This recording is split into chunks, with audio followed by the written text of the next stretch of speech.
जी हाँ दोस्तों, स्वागत है आप सबका अपने YouTube channel real one education में। मैं हूँ जयप्रकाश। आज मैं आपको हिंदी के महत्वपूर्ण प्रश्नों के बारे में बताने जा रहा हूँ जो कि पिछले कई एग्जाम में पूछे गए हैं और आगे भी पूछे जाएंगे। और यदि आपने पिछला वीडियो नहीं देखा है तो डिस्क्रिप्शन में उसका लिंक है, वहाँ जाकर आप देख सकते हैं। तो आज का पहला प्रश्न है, रण कुशल में कौन सा समास है? द्विगु, कर्मधारय, तत्पुरुष, द्वंद्व। तो रण कुशल में कौन सा समास है? तत्पुरुष। ऑप्शन नंबर आपका सी बिल्कुल सही है, तत्पुरुष समास। और आपके पास नेक्स्ट प्रश्न है, पद्यासन में कौन सा समास है? आपको बताना है पद्यासन में कौन सा समास है। कर्मधारय, बहुव्रीहि, तत्पुरुष या द्वंद्व। तो कौन सा समास है? बहुव्रीहि। ऑप्शन नंबर आपका बी बिल्कुल सही है, बहुव्रीहि समास। और नेक्स्ट प्रश्न है आपके सामने, अंजनी सूत में कौन सा समास है? बताना है आपको अंजनी सूत में कौन सा समास है। द्विगु, बहुव्रीहि, तत्पुरुष, कर्मधारय। तो कौन सा समास है? बहुव्रीहि। ऑप्शन नंबर बी आपका बिल्कुल सही है। और नेक्स्ट प्रश्न है आपके सामने, आशुतोष में कौन सा समास है? कर्मधारय, बहुव्रीहि, कर्मधारय या द्विगु। तो कौन सा समास है? बहुव्रीहि।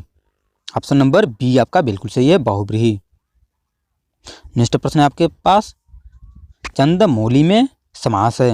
आपको बताना है चंद्रमौली में समास कौन सा है। कर्मधारय, बहुव्रीहि, द्विगु, अव्ययीभाव। तो कौन सा समास है?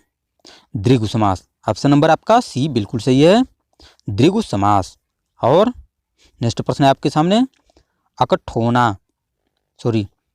अठकोना में समास है। आपको बताना है अठकोना में कौन सा समास है। कर्मधारय, द्विगु, तत्पुरुष, अव्ययीभाव। तो अपना आंसर सोच सकते हैं कौन सा ऑप्शन सही है। तो ऑप्शन नंबर बी बिल्कुल सही है, द्विगु समास। नेक्स्ट प्रश्न है आपके सामने, गंगा जल में कौन सा समास है? कर्मधारय, बहुव्रीहि, तत्पुरुष, अव्ययीभाव। तो गंगा जल में कौन सा समास है? तत्पुरुष। ऑप्शन नंबर सी बिल्कुल सही है। नेक्स्ट प्रश्न है, यश प्राप्त में कौन सा समाप्त है? कर्मधारय, कर्म तत्पुरुष, तत्पुरुष, द्विगु। तो यश प्राप्त में कौन सा समास है? कर्म तत्पुरुष।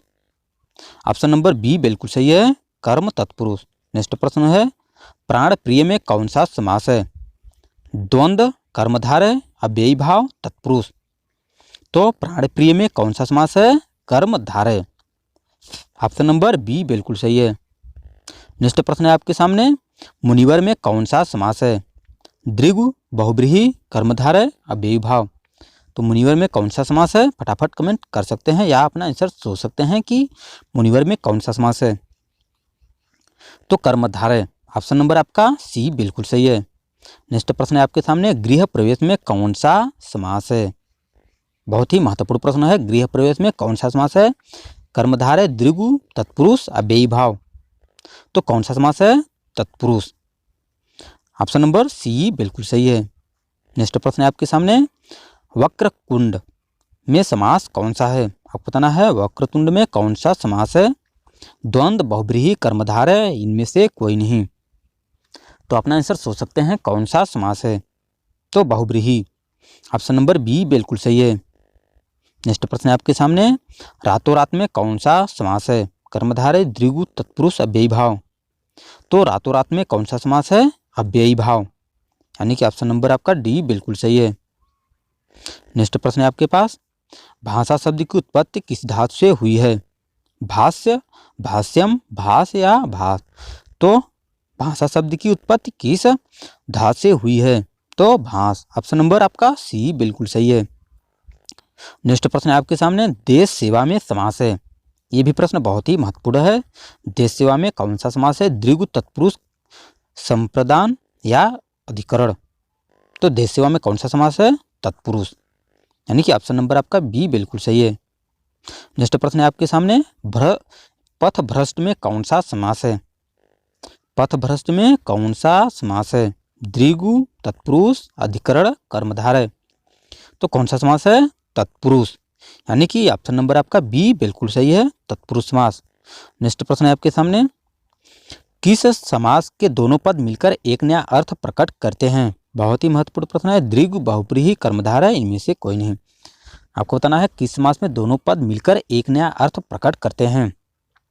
तो कौन सा ऑप्शन सही होगा? बहुब्रीहि। ऑप्शन नंबर बी बिल्कुल सही है। नेक्स्ट प्रश्न है आपके पास, किस समास में पहला पद संख्यावाची होता है? अव्ययी भाव, दृगु, कर्मधारय, तत्पुरुष।